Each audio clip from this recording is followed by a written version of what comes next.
Pluto Press and authored by our very special guest today, all the way from University of Strathclyde in Glasgow, Scotland, Dr. Yvette Taylor. CLAGS is immensely proud that today's talk is the inaugural event in our programming series, Queer Class Relations, which will run for the next 2 years and then culminate in one of the major academic and community conferences for which CLAGS is known. CLAG's commitment to queer class study is longstanding, but that connection has not always been at the heart of queer studies. CLAGS, though, has been able to structure its commitment to class and to status crossover. One of the first things I learned about CLAGS when I was a board member back in 2008 was that CLAGS actually structures class crossover through queerness. I came onto the board and I saw faculty from the most elite colleges in the United States working with faculty from CUNY's own community colleges. And I can't tell you how rarely this happens in academia, how hard it is to see across the different tiers of the university, or for that matter, to see inside out from the university or outside in. And it's CLAG's mission in many ways as we can to help people cross over those academic tiers, that hierarchy, and from the community academy divide. In other words, what I'm saying is that queer studies can help to structure class progress, class crossover, cross-class engagement. We can think of that as something that queerness can do when queerness has a structure like CLAGS. And so when I ask for you to share your resources with us, one thing I mean is that you can donate to CLAGS, $5, $10 or more, and you can do that by going to clags.org, clags.org. But really what I ask you to do, in addition, is to share with us your attention and your attendance, to share with your friends and your class-based communities the work that we do so that we can continue to share it with them. In other words, if we could have all the money in the world, but if we were not crossing over from where we are today to other places, that money would do us no good. So we appreciate your sharing so that we can share with you. The questions that Yvette Taylor wrote as a lead into this talk are as follows. Who cares about working class queers? Are queers marginal to the study of class? And are the working class marginal to queer studies? What methods are best able to represent queer working class lives? Or do our subjects, participants, and ourselves always become quote unquote bad data? These are the kinds of questions to which working class queers, time, place, and politics turns its sustained attention, working from 20 years of research, not just about, but with queer class people, with working class lesbians, with older LGBTQ people, queer and straight parents, queer religious folks, children, all of these situated in the institutions that structure social life. Thank you, Yvette, for writing the kind of book and doing the kind of work that makes queer class experiences and ideas legible and at the same time messy, and that insists that queer class lives are worthy of more attention. Yvette Taylor is Professor of Education at the University of Strathclyde. Yvette has worked with the Scottish Government researching LGBTQ+ lives in the pandemic, with Scottish Ballet on Safe to Be Me, exploring inclusive curriculum in schools. Yvette is author and co-editor of numerous books in queer life and class inequality, recently including Working Class Queers and Queer Precarities in and Out of Higher Education, as well as the Handbook of Imposter Syndrome. It is my sincere pleasure, Yvette, to welcome you to CLAGS. Thank you.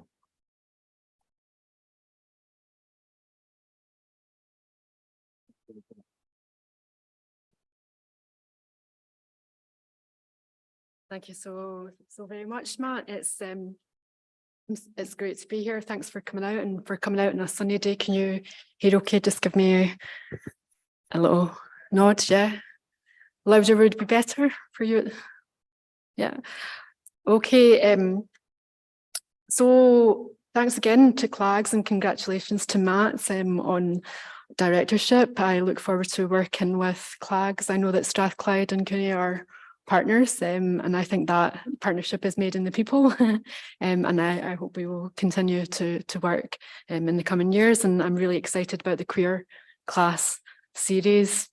I realised I was standing on my tiptoes, so I'll just move this down to my height. So let me. Okay, so I'm going to speak for about maybe 30 minutes and then this will lead into conversation and questions and answers. So I'm really excited about your thoughts on the book and more broadly questions about class and sexuality. So Matt and I, with our co-editor Charanjit Mann, recently published 2 edited collections, which were a real joy to work on. One titled Queer Sharing and the Marketised University, and the other titled Queer Precarities in and Out of Higher Education. And I think some of the authors might be in the room or might be watching online, so big thanks to the authors and my co-editors for the conversations in, through and beyond that publication. And they touched on questions explored in today's talk.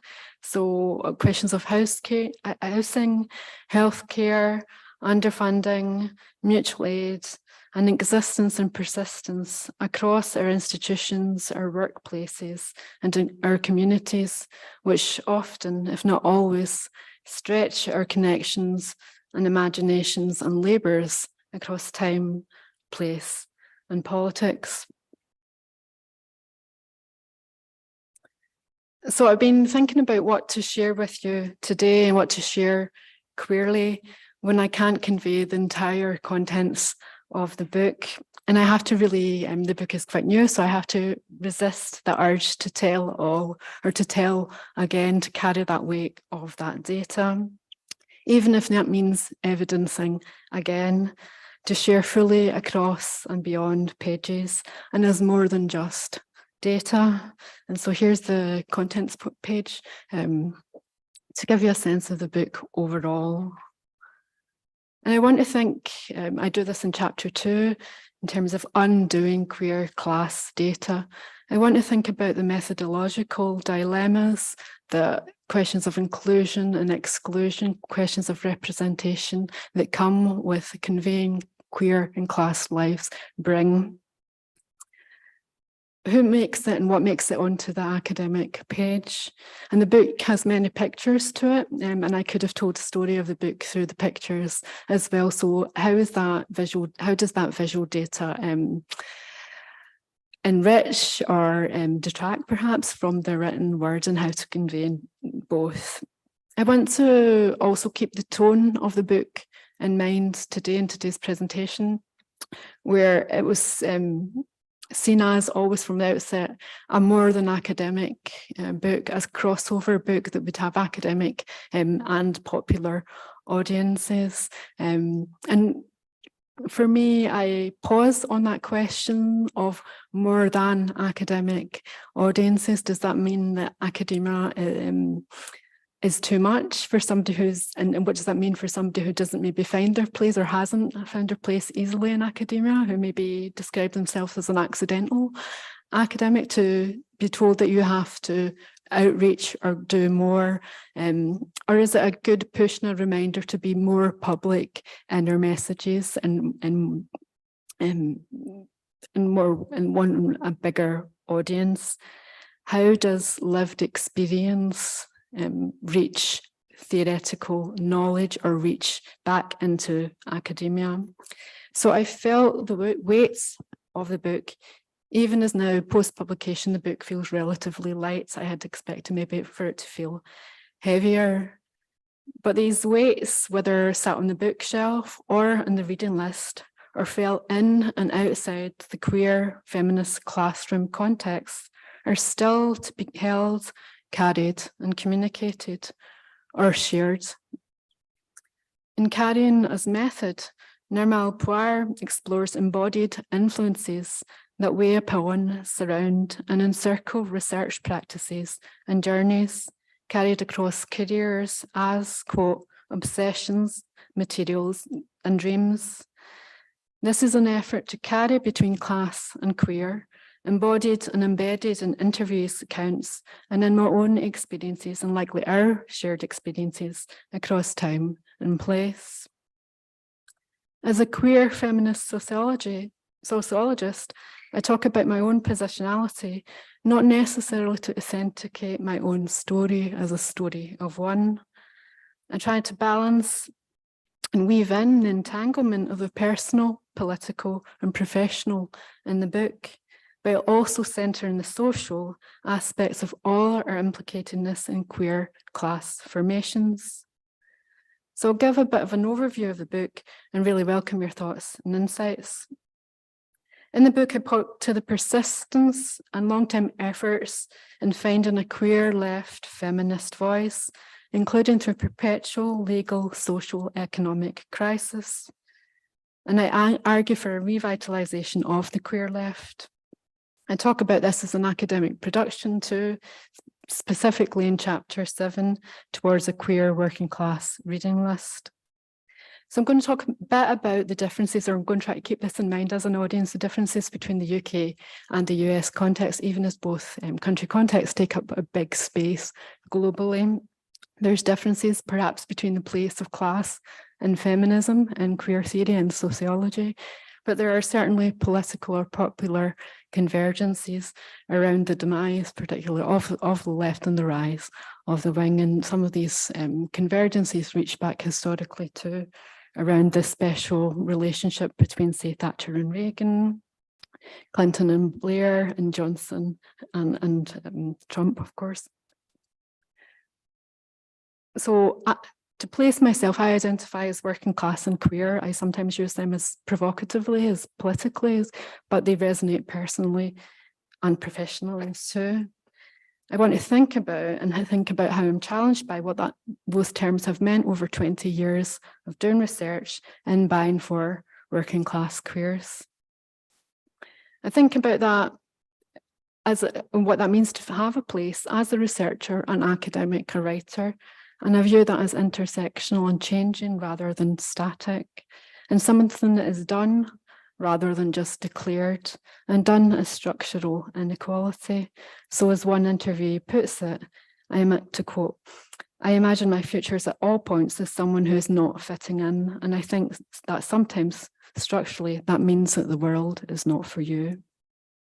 When the world is not for us, do we give up in it? Persist in it and get by nonetheless, hope for something new, and or find ourselves in repetitive cycles of all of the above. Sometimes that repetition, even exhaustion, can be disciplinary too. And Matt has talked about the disappearing class act of queer. So working class queers draws on interviews conducted in the UK from 2001 to 2021 as a long-term project, persisting and returning to questions of sexuality and class.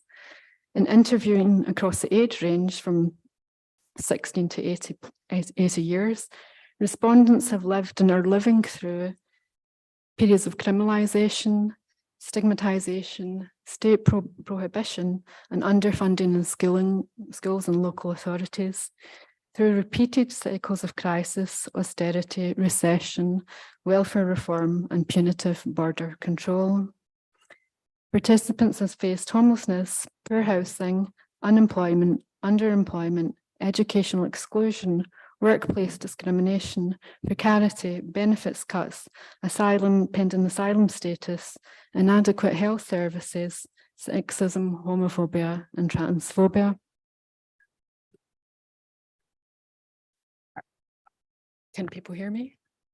Yeah, you can hear me at the back. I don't know if you wanted to move further forward. Yeah. Is the volume going in and out? It seems to be it's okay. Thank you. Okay. So that summary might sound familiar in the UK, the US context. It might resonate. So my interviews have lived through changing versions and even celebrations of LGBTQ+ life, including physical bars, cafes, community spaces, pride events, and online activisms, and via a legislative changes such as the Equality Act, the Gender Recognition Act, and the subsequent threats to all of these. So the Equality Act in the UK is an act that brought in protection for protected characteristics, and sexuality, age, disability, and so on is part of those protected characteristics, and often they're framed as discrete rather than intersectional. Working class queers, of course, live these realities differently, where working class might be reduced as singular rather than multiple, or is seen as too complicated to define. I see the worth and necessity in highlighting diversity within the category working class and queer, including younger, older queers, queers of colour, disabled queers, so on, to resist a one-dimensional or deficit representation. In thinking about differences, I'm conscious too of the frequent conflation of the global north as global, and empirically for me, the conflation of England as UK, and the big, small spaces we make and imagine in thinking through regions, countries, and even academic disciplines, including as cosmopolitan centres or queer places to be. These scales are done as rankings across institutions, including universities, so the university to do and be queer on, or as policy gloss, as Matt's book brilliantly points to. I've conducted fieldwork in constituent parts of the UK, including Wales and Northern Ireland, but the book focuses mostly in Scotland and England, empirically and substantively, and as places that I've also lived in. And it draws upon accounts of almost 250, and I'll say plus, and we can talk about what the plus means to the absences who didn't make it to the table. I talk about my own movement between these country contexts, and responding to the question, where are you from, is always a queer class one that takes us back and perhaps forward. So to go back and exploring the LGBT magazine archive, I came across an article that I'd written as a PhD student for Diva, the UK magazine for LGBTQ plus people, and it was titled The Last Barricades. And the summary blurb says, Yvette Taylor interviews working class women and asks some tough questions about the effects of class in the lesbian community. So as I reread this in the archive, it made me laugh as I imagined myself sat, poised angrily with tough questions. What happens when we find ourselves in the archives, when we're confronted with an earlier version of ourselves, and what can we carry with us, discard, or put on again as researchers? And do we laugh? To look back might be to feel embarrassment or pride.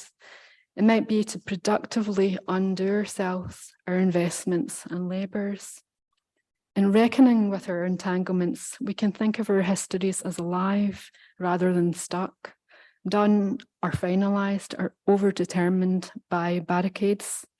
Similarly, we might cast tired smiles as last barriers reappear. And this image was the accompanying image from with the article. And I don't know if this is an attempted representation of a working class person at the bar, or the juxtaposition between the server and the business people's at the end. But it's accompanied by a report that I found, inspiring and challenging as someone's thinking about questions of class and queer together. And it was a report by Glasgow Women's Library in the late 90s. And I'm going to talk a little bit more about Glasgow Women's Library. And I choose it as an example because it speaks to a fieldwork context, but I want to think about beyond that, as it's not an exceptional space in the sense that it should and can resonate across the spaces, perhaps a lesbian archive in Brooklyn, for example, that you will be familiar with.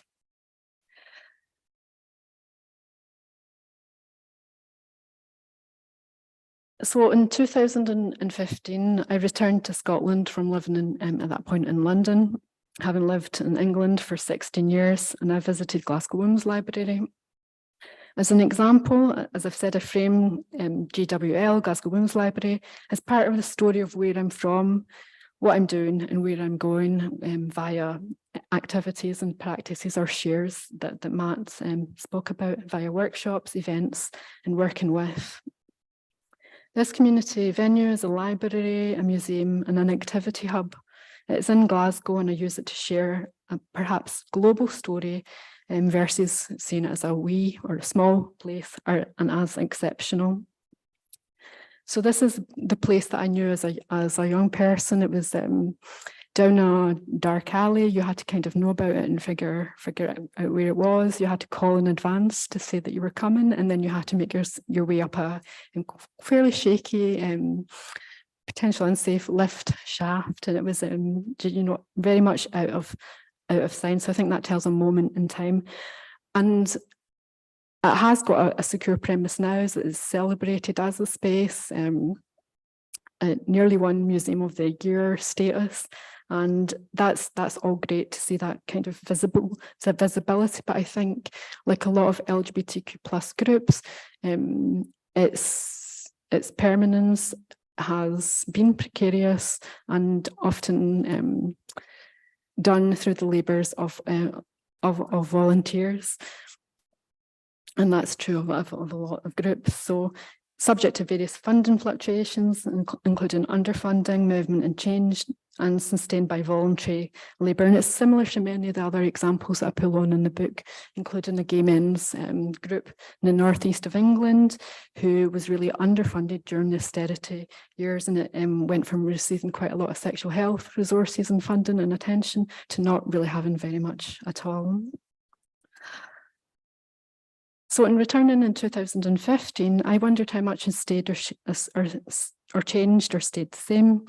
I wondered about my return to the local context as a Glaswegian, where my queer class productions as travel, mobility, escape, return, always implicate and entwine the local and the global. Sat in the lesbian archives at GWL, I searched a range of local and national feminist publications. So here we have two extracts from that archive that definitely pull and point to the potential for affirmation, recognition, as well as the violence of categorization and the complexity of working across and between different lives. And these are from the women's liberation newsletters of the 70s and 80s. And these two extracts that appear open the book. And I think they serve to kind of signpost some questions of how do we define class? How can we have a conversation about class? What about gender and class? Do women have a class if class has traditionally been measured through head of household income? How do feminists talk about class? How is class more than income, and can lead to the sorts of arguments that we hear happening and on this page, and arguably still happening in our lives and in our classrooms. So I'll just read a little bit.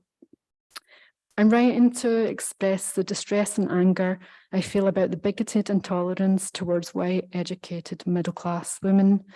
On what basis do self-styled working class want to categorise other women, and in doing so promote disharmony amongst us? And to jump to the end, we're accused of being patronising do-gooders, but if we don't, then we're colluding with the patriarchal system and their oppression. In any case, being middle class doesn't automatically mean that life is a bed of roses.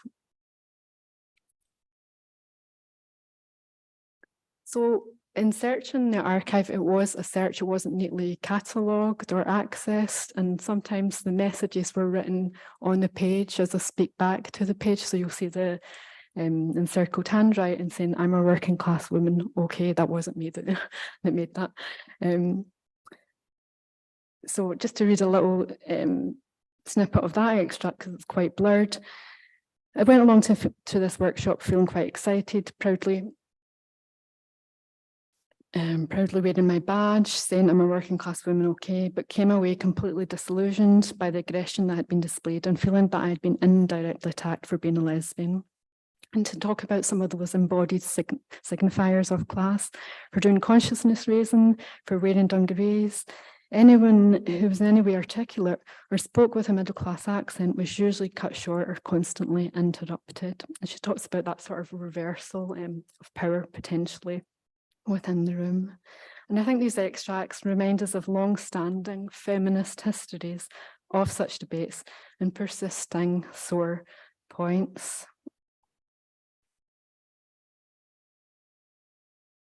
So in 2020, I co-organised with Matt a workshop at GWL on for and by poor queers. And this corresponded with the launch of Poor Queer Studies, Matt's book. The picture talks about or lists some of the terms discussed in that workshop. So we have terms like free pride, mutual aids, some might be quite UK specific. So names even as classed, the name Karen has come to mean certain things. The hashtag, you might remember this, the COVIDiots, hashtag, gender recognition, lesbian Avengers, and so on, is circulating in that room and having a weight. And at the end of the workshop, we were gifted this pebble, which says, I don't know if you can quite see it there, it says, in the hands of the proletariat. The meeting of people as respondents, participants, interviewees is often another kind of gift that leaves its weight and traces. And what about absences? Before the workshop, I arranged to meet a young queer woman who'd responded to my poster call for working class queers. I'd organised to meet in central Glasgow city space and quickly realised that even being in Glasgow was a source of excitement and some trepidation. She'd undertaken quite a long journey across a short space, in my imagination, between Greater Glasgow and the city centre. The trope of escape and getting to a big city is repeated in LGBTQ+ coming out journeys, yet the inner and outer edges of Glasgow is not typically what has been invoked in this story of mobility, of becoming and belonging.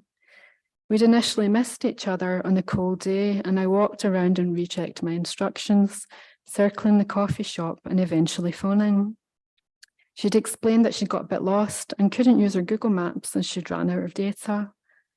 In meeting, she'd explained that she wasn't very familiar with Glasgow, and although there was a bus route, this involved a long walk to the bus route or a car ride from her mum, who was juggling her own work, and in any case would likely ask details about the trip. That day she'd chosen to walk and would face another long journey back in the dark to get home. I kept the interview short, but we kept in touch. I invited her to the GWL event, but she never came. The journey was just too long. Sometimes the calls for participants or workshops or outreach fail. And they fail in a moment of the university ever expecting us to extend our outreach or our impact.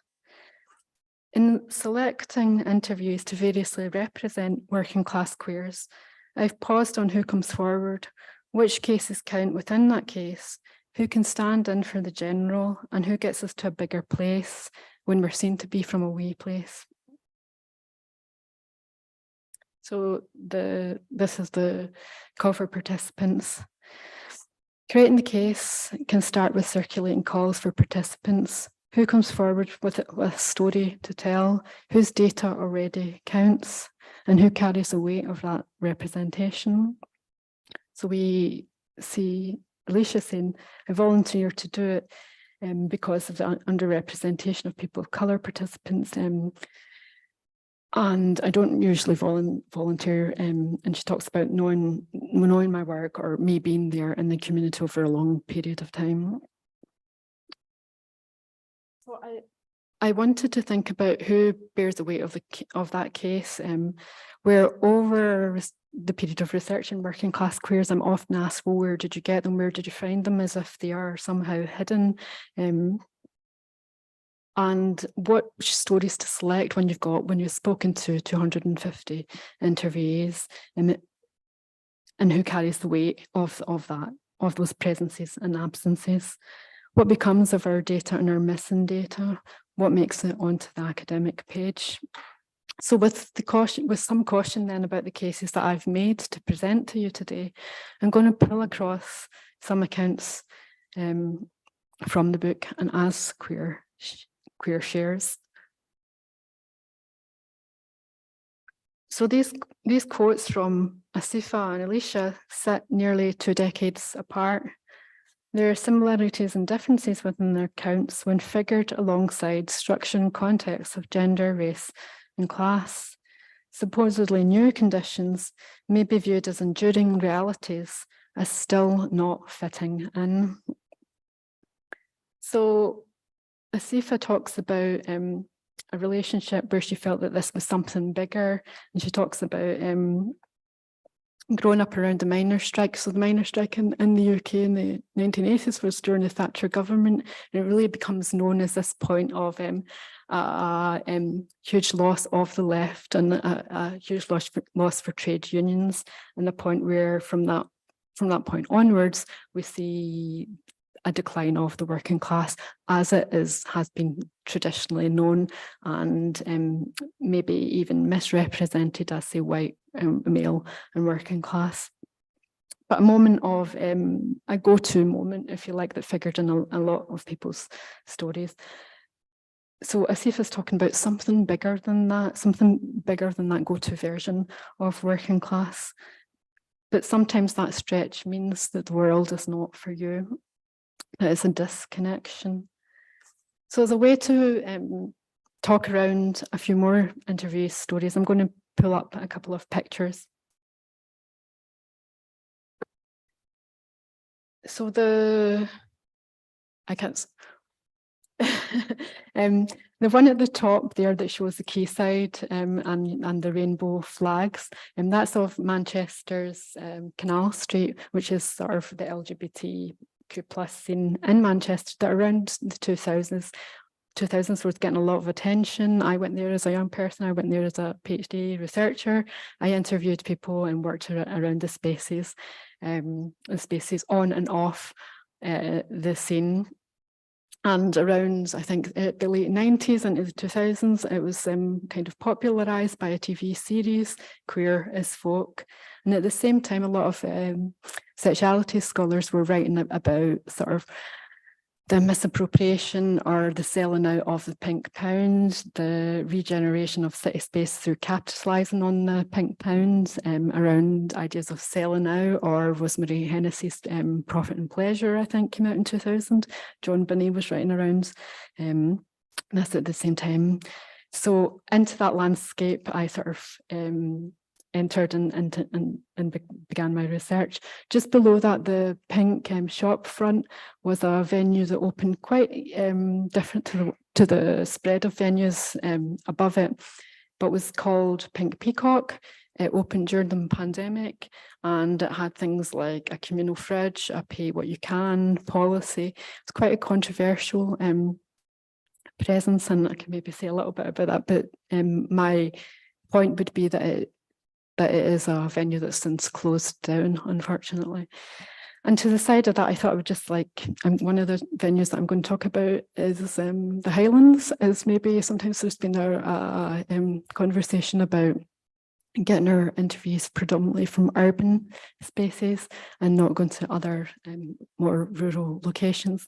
And I think parts of the Highlands, which is particularly white space, and you can see that in this representation. I think that we should be, that it's a gay-friendly space. And I'll talk about being in the Highlands in 2001 and 2019. So,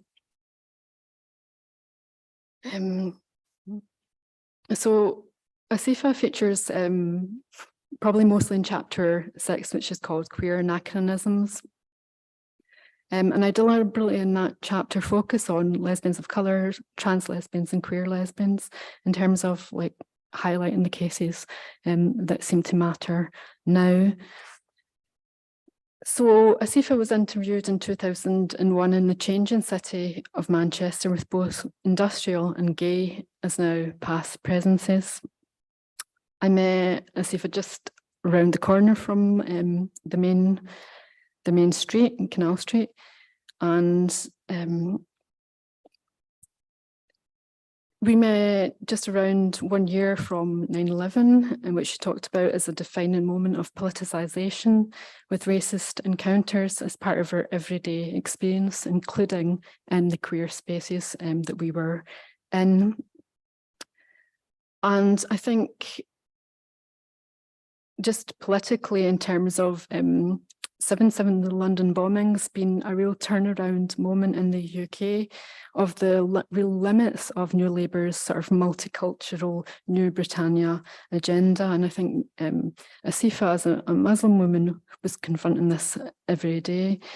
And as well as that being her experience, she talked about being a second generation citizen and her parents migrating from Pakistan in the 1960s and not integrating it into the UK community, Muslim community in Manchester, because of precisely where they were from, and the community already known that that was a devalued space and not fully accepting her family.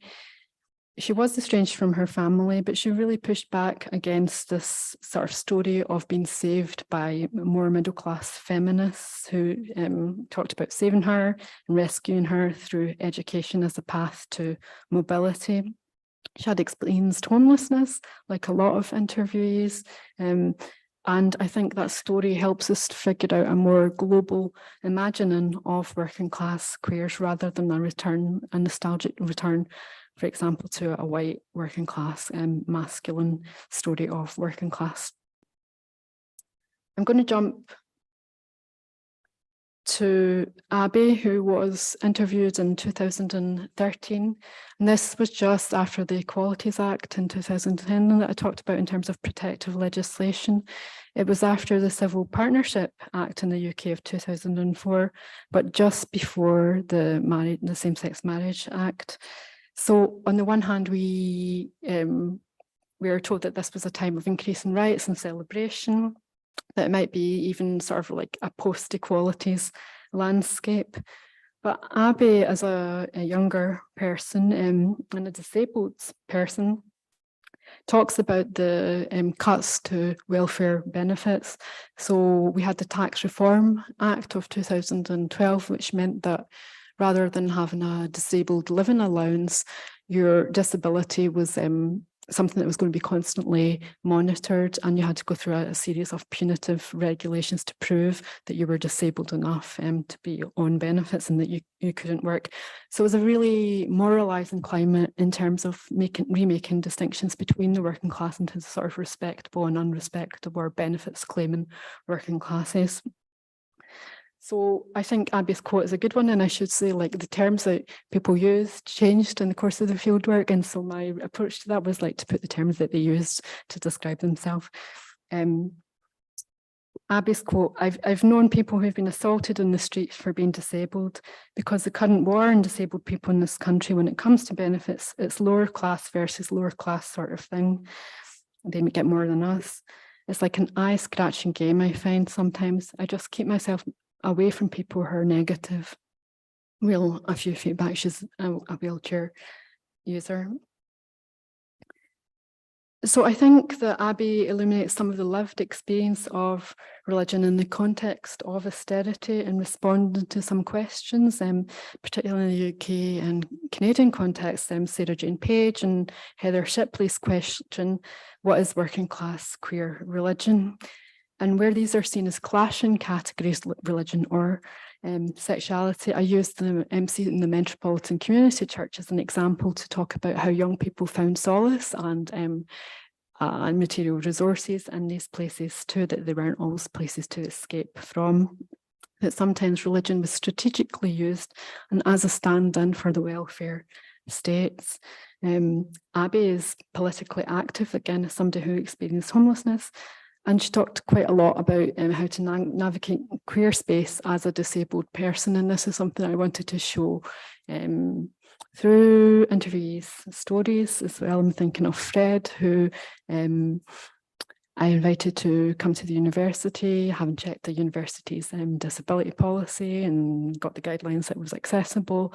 And Fred was like, I can't fit in that lift. It's like too wide and not deep enough. And so all these encounters, I hope to sort of use as, sometimes we talk about our failures, so we should talk about our failures as research rather than to just sort of list our good intentions as hopefully enough. Sometimes they're not. This is a picture of Edinburgh. So in the book I talk about Scotland as a place that is making big claims on the world stage in terms of being LGBTQ plus, or I should tighten it to that policy acronym specifically, LGBT inclusive. And a lot of that is around its distinct claims and distance from England and Englishness, to say that we are different and we're a civic democracy and we're inclusive.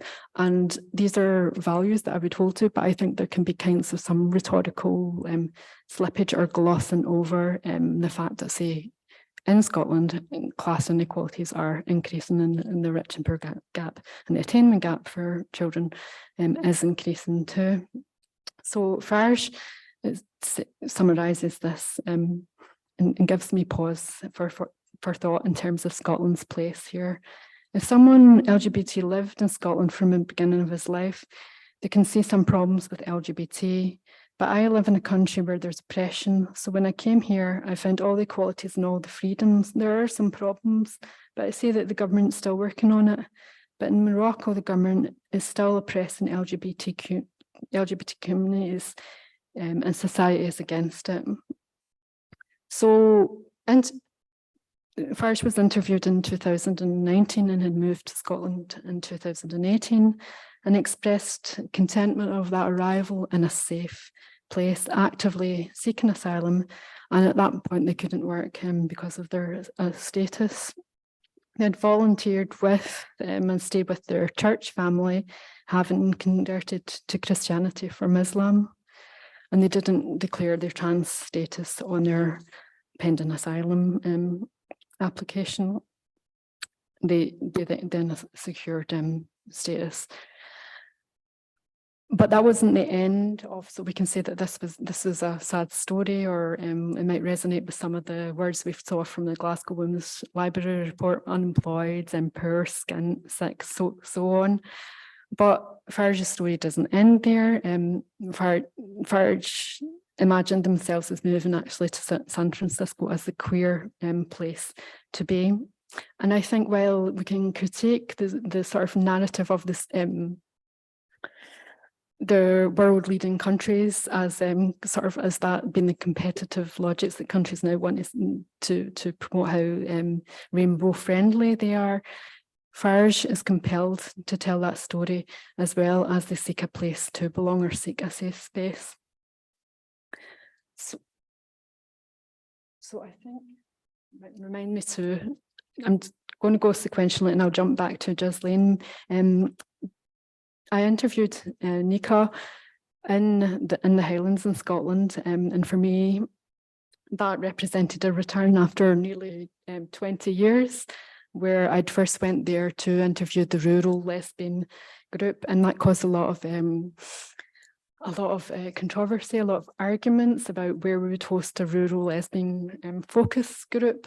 And the venue that they chose was chosen as a safe space, but I was told that not a lot of working class lesbians would want to ever go into that fancy building.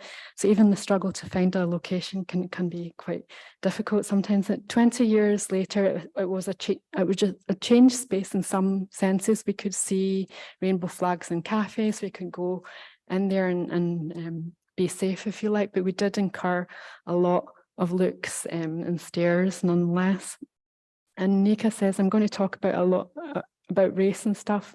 It's like trans and race is bread and butter to me. It's like both things are important. And what struck me about Nika's account, you might say from a wee place, Nika was already very conscious of the global context of queer of colour lives and the illegality of trans and queer lives in some country contexts. and the right-wing resurgence in Europe, UK, and the US.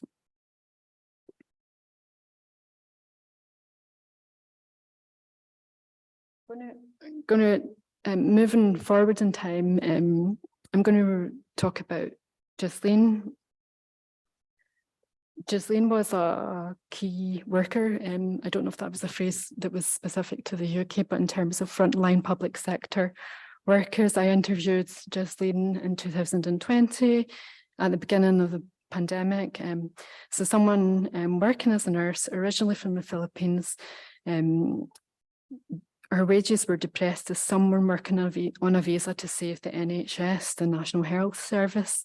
And Ghislaine worked with other women of colour workers, all precarious, all practising a mutual aid of sorts, sending money home to relatives, but perhaps not the kind of mutual aid that's maybe celebrated as a queer practice in terms of families of choice, or in terms of some of the work done by, say, Pink Peacock or organisations.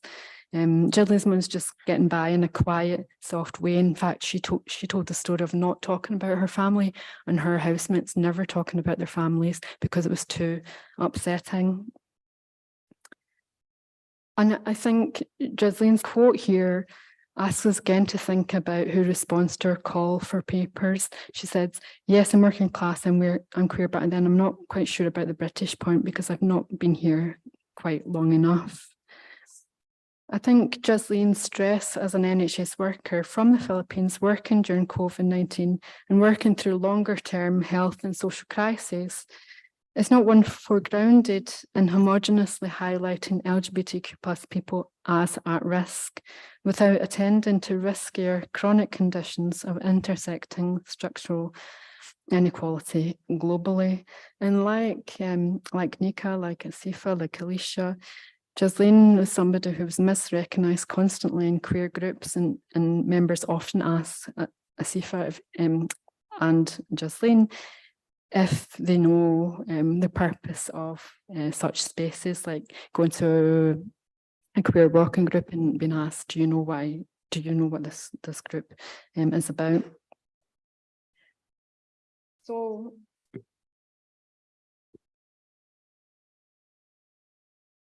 okay, so these everyday realities are played out on the global stage, and through austerity to Brexit, post-Brexit, pandemic, post-pandemic, and into the contemporary cost of living crisis.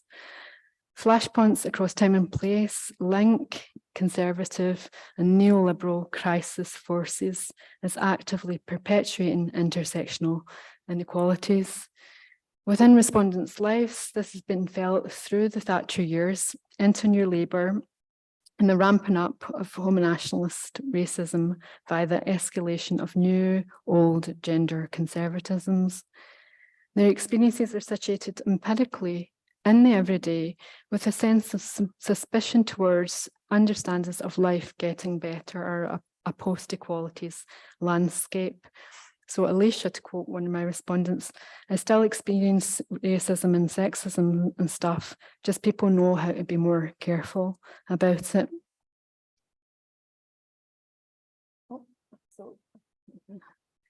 So I want to end at the end of the book, and I mentioned that I was encouraged by Pluto, the publisher, to think of it as beyond academic audiences.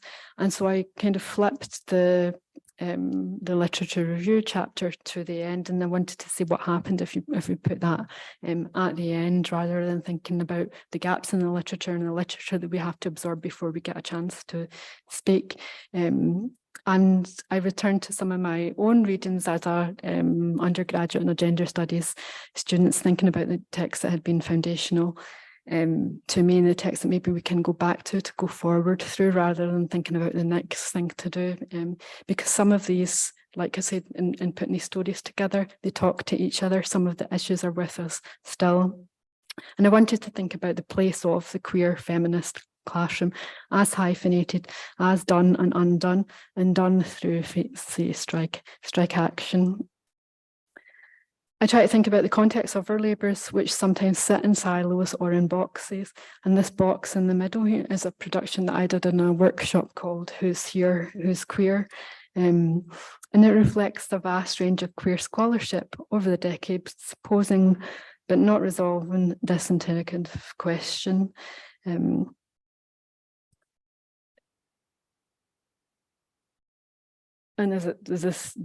these are some of the other contexts. This is a UCU University College Union strike action, what's still happening now in the UK, but has been happening over my academic career. So I just wanted to pop up in the slides this feature, which is in a magazine that is sold on the streets by people with no or low income. It's also available online to anyone.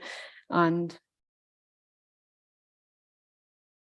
if you wanted to hear more, see more, I did a couple of podcasts, including, I think, with the New Books Network, and you can listen to more there. I think I didn't mean to talk so long, Matt, so I think you have to tell me to stop. But I think that's part of the problem and the pleasures of producing a book that you are in, that you've cared about and felt and known over 2 decades. And people usually ask me, oh, what's next? And I think the next book will be another version of Working Class Queers, but it'll need to be titled a bit differently.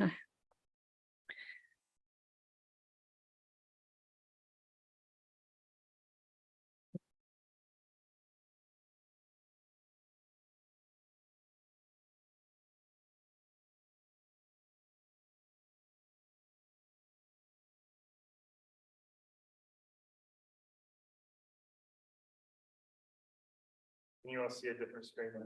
Yes. Can you all see a different screen? For those of you who came in late, we had a technical difficulty, and so we're on loop. The audio was on loop for a second. These are probably. Hello. Yes. Okay.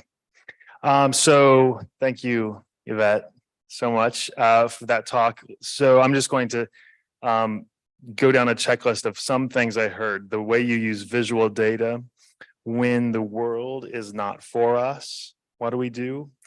The question where you find your participants, which turns into the question who carries the weight of all of these cases and all of these people. And when people are turned into cases, what kind of weight is that? We heard about your experience, your time in, your return to the archive, especially at the Glasgow Women's Library, and the conflations around nationality and queer status, especially in terms of Scottish exceptionalism as an exceptionally queer place or pink place. We heard about your own travel and escape maybe and return. And so I think I want to start, and we'll open it up to questions just as soon as you have any, but I want to start by thinking about one of the words in the subtitle. The title of this book is Working Class Queers, Time, Place, and Politics. And maybe if we could start with that word time, because time is funny in this book. As you said, it's a study of 20 years. 20 years of talking to people, 20 years of your own moving around.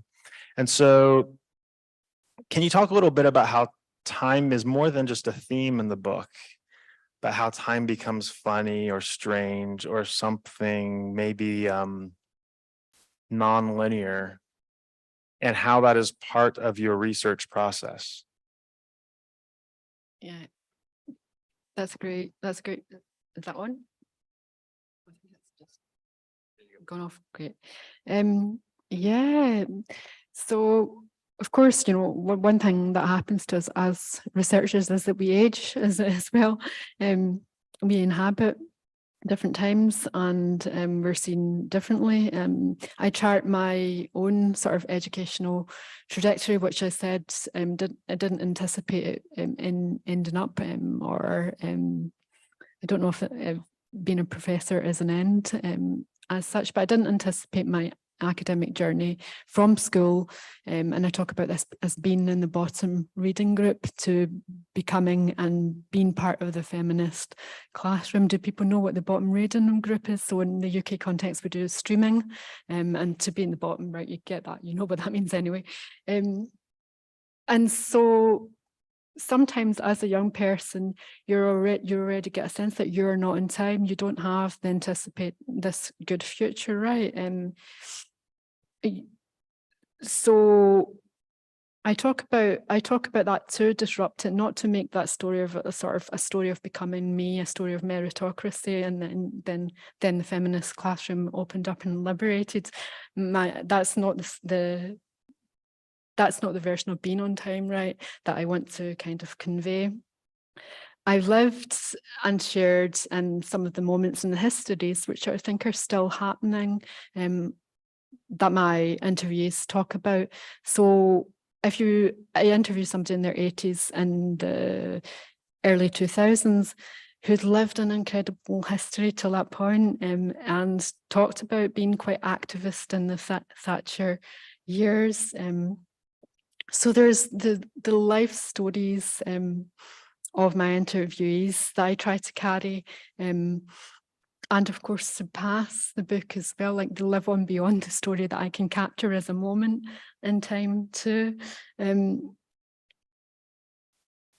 I think there are some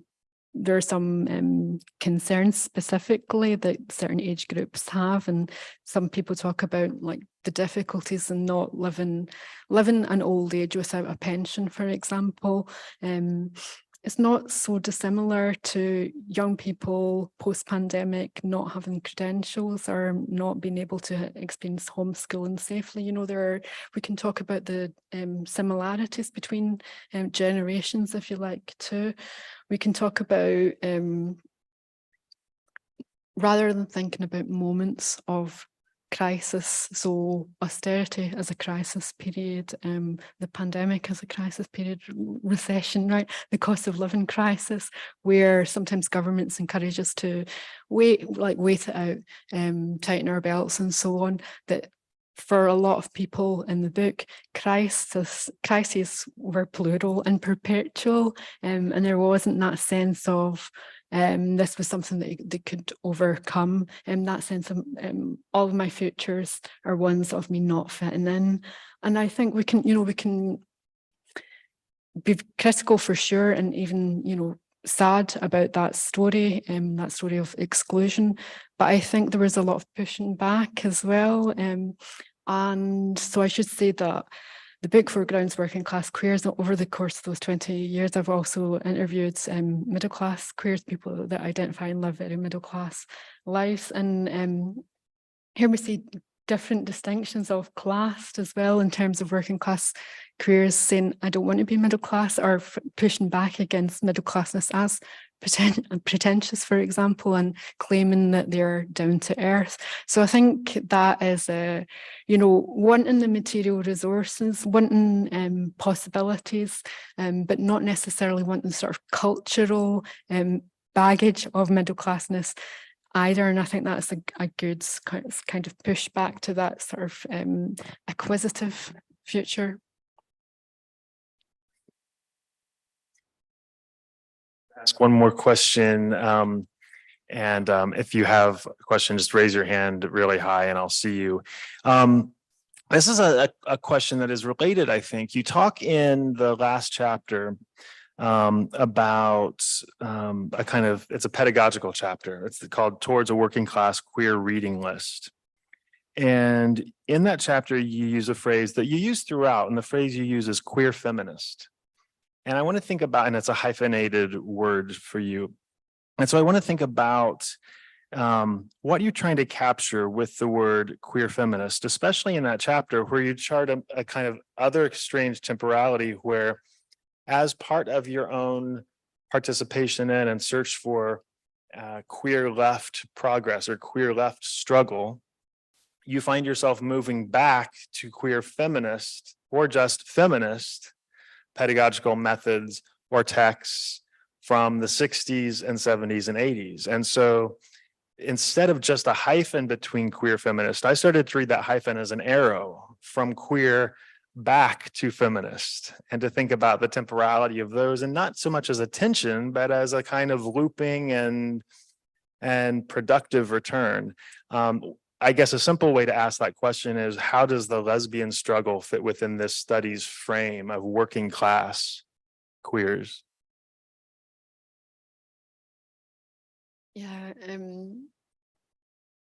so it is meant as a hyphen because I spent a lot of time thinking about, is it feminist, is it queer, is it both, is it either, is it? And I think I was remembering my own feminist journey through a gender studies classroom, and been really, and of course that was a moment of time where queer studies felt new and exciting. And there was quite a lot of critique too around it being too abstract, about maybe it being dominated by the textual, or maybe by humanities rather than social sciences. There was key debates between Nancy Fraser and Judith Butler. And I remember as a student thinking, and I think lots of scholars do this, I do this now, and grappling with the literature, like, well, who's right and whose side am I going to be on? And is it cultural, is it material, is it lived experience, is it theory? How to be and do both? And I wanted to convey some of that tension, but also not necessarily resolve it. Because I think when you are working at the margins, you have to kind of take and use what you can get. And I think that going back to go forward is not, I think sometimes the story of feminism can be a lament, that idea that, I don't know, that, you know, you sort of older feminists maybe conveying that you're the beneficiaries of our labour or our activism, or young people's never had it so good. Those kind of sentiments that follow a certain version of time. And again, I look through that through the gender studies classrooms that have fluctuated and been precarious through time as well. Like sometimes institutions allow feminism and feminist scholarship, and it becomes gender studies, or sometimes that those departments close down. And again, that's a more global story. So these fashions fluctuate, but we need to be kind of skeptical, I think, around that, and to think about what stretches are productive as well, and what are we finding ourselves repeating over time? Who can we go back to go forward in a time where we're told to go elsewhere and to go everywhere, and to think of the new term, or the project of outreach. And I'm quite critical of outreach, just extending our arms further and further to be more acquisitive. So and the term lesbian, I'm thinking about one of the quotes that opens, I think the end chapter, which is Sally, and she says, look, I use lesbian, I use queer, I use dyke, I use this, I use that, but I'm going to keep using lesbian, because it's a term that disrupts. And I use Sarama's work as well in terms of thinking about lesbians as queer before queer, and that kind of as a provocation, not as maybe not as an authentic truth. I don't know. Yeah. Questions from the audience? Yes. So we'll bring this. Thank you. I apologize if you've answered this already because I came in a little late. Can you talk a little bit, since your work is so longitudinal, about the impact of Brexit and what you saw shift through that in the conversations that you had with people, or if it's part of a larger frame like austerity? Thank you so much. Yeah, I do have a chapter that talks about Brexit, and talks. So I think it's called. Let me find out what it's called. So it's called Queer Provincialisms in Post-Brexit Britain. And I think, so for some people in the UK exit from the EU was felt as this real threat that queer people were going to lose their rights. And there was a lot of talk around, and still is, around maybe the retraction of things like the Equalities Act or Human Rights Acts and so on. So there is that real threat that people sort of imagined and rethought, for example, their plans to retire, or even, you know, their holiday plans. I'm talking about more privileged people that have maybe not foregrounded in this book. So I think it was a classed issue, in that a lot of those uncertainties around employment and futures were already being faced by working class people. So that restriction around movements and around borders, again, a lot of people were already in that situation. So I talk about that sort of hope and longing for that imagined rainbow Europe, and how that can perpetuate lots of distinctions around the good and bad places to go. And Scotland told particular story. Now, Scotland didn't vote for Brexit, but in terms of 60% of people in Scotland didn't vote for Brexit, but of course is in that moment. So there was a lot of I talk about Scotland making a claim for itself to be a big Scotland, as opposed to a wee Britain, right? A small Britain that is gradually in that period of time seen as more and more toxic. And Scotland's claims are around a certain form of civic democracy, around LGBT inclusion, which tells a story that I want to believe in, but doesn't necessarily resonate or match the empirical facts of what's happening in Scotland, in terms of Scotland right now, in terms of escalating hate crimes, for example, escalating poverty. So that projection, and the projection includes like the projection of colonial legacies that are played out in the present onto England, and as in that sort of escape from Britishness. So I find it interesting around the way that the state has been reimagined at that point. Is that a time to step away from the state? And people sort of like this. So I moved back to Scotland in 2015, and it was just after the vote for independence, and there was this moment of hope and mobilisation. But I think I would turn to Alicia's quote, who she's saying, well, whatever the structures still, you know, have an immense power to reinvent themselves, and we're still going to be living within institutional structures. But I think a lot of organisations on the ground talked about that being a moment to maybe get a different kind of Scotland, and I'm kind of sceptical, hopeful about those possibilities. I did do a fellowship for the Scottish Government, and this was during COVID, and I found it hard, interesting to write a book which is in many ways critiquing forms of state inclusion, and also like working with the Scottish executive to do some good too. So I think I think Brexit is still very, very close. We're still living out the consequences of that. Yeah. Thank you.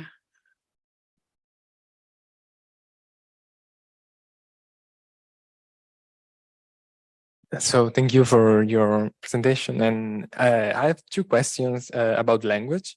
The first one is about your language in broader terms. So not only vocabulary, but also the way you present yourself and your research during interviews. And so how you deal with the idea of avoiding reproducing some division, some, reproducing exclusion in a way, when you structure your interviews, when you select people. And on the other hand, how do you share your research with if you share your research with the communities with you were in touch with, and so is this something that you do with books or maybe with other kinds of languages? I don't know. Thank you. Yeah, that's a great question. And in the book itself, I present different kinds of participatory activities or workshops that I've done, and we saw some of that in the lists. Because sometimes people don't necessarily want to participate in an interview or don't feel that they have a story to tell, or a story to tell on a researcher at a university, for example. And some people, as we know, are overly surveilled by welfare services, and that encounter can always feel like potentially punitive or judgmental.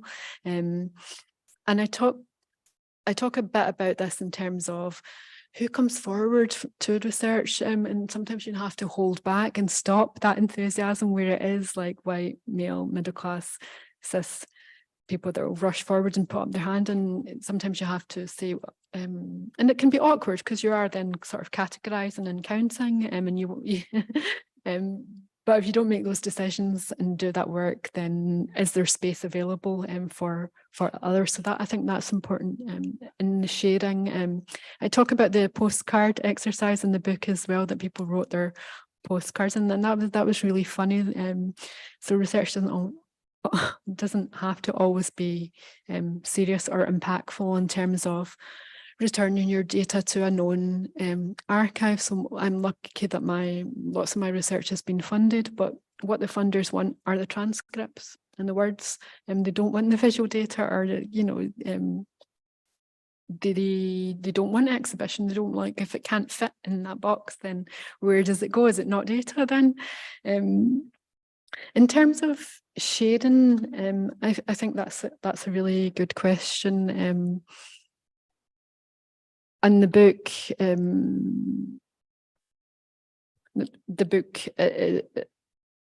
has an audience, hopefully that's more than academic libraries or communities, and I have done a lot of community events. So one of the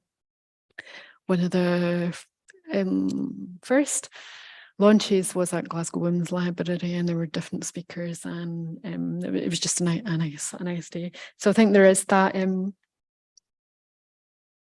I think some people have talked about presenting a transcript back to an interviewee and have them check it. I find that people are often like, I've told you, man, that you have it, you do that work, and I think sometimes those absences or indifference or sort of refusals, because interviews challenge you as interviewer. You're not always the person with authority or power, so that kind of refusal to tell their story, or those moments somewhere in between when an interview is saying like quite a lot, and that we were talking about this on the day, that can be like a gloss, or it can be a moment of recognition, recognizing that you do know because you've just said that you're from a certain location that's recognizable too. So I want to be skeptical. Like, I hear you saying, like, what could you give back to communities? And I think that's always a question to ask, but also be like, what can academics give back? Is that already set up in a particular way imagined by the university? Maybe how can you walk around that? What resources can you claim, and how can you do things differently?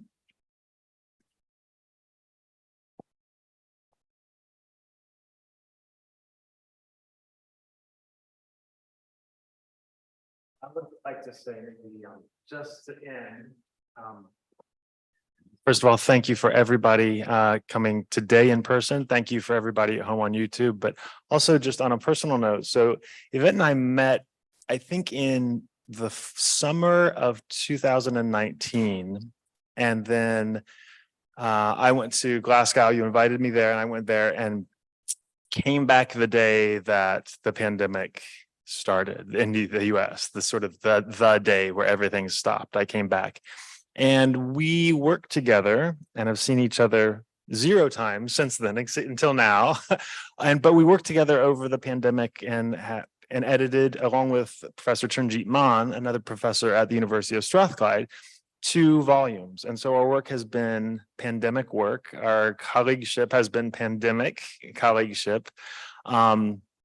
And that is, I'm seeing now that we're back in person, which of course I love, but I hold that kind of dear because it was a way of being sustained. When time was long and slow and didn't even make sense, we sort of had our schedule and had our, had all of the work that goes into proposing and selecting and editing a book, 2 books over those years. And so it's not only delightful to have you here at CLAGS now that I'm back at CLAGS and to see you in this context, it's delightful to see you in person as a Zoom buddy and colleague. And it's nice to have had you and Turnjeet there over those years, and to help me do good work where I might not have, I think is what I'm trying to say. I appreciate it. Yes. Thank you. And thanks to everybody. Thanks to everybody at CLAGS who's working today, Yasmina and Laura and Debbie and James, the other co-chair, along with Laura Westengard. James Harris is our board co-chair. Thank you so much. Our next event is on September 29th. That's Thursday. Today was the inaugural event for our Queer Class Relations series, but on the 29th, we will pick up again on the other programming arc that CLAGS is hosting currently. Is it a Friday? 29th? James, is that right? Yes, Friday. Thank you. Thank you. Friday the 29th is Marshall Green from the University of Delaware will be here to participate in the fall's first Queer of Color, Trans of Color series conversation, and James is heading up that. So please register. The Eventbrite will go out soon.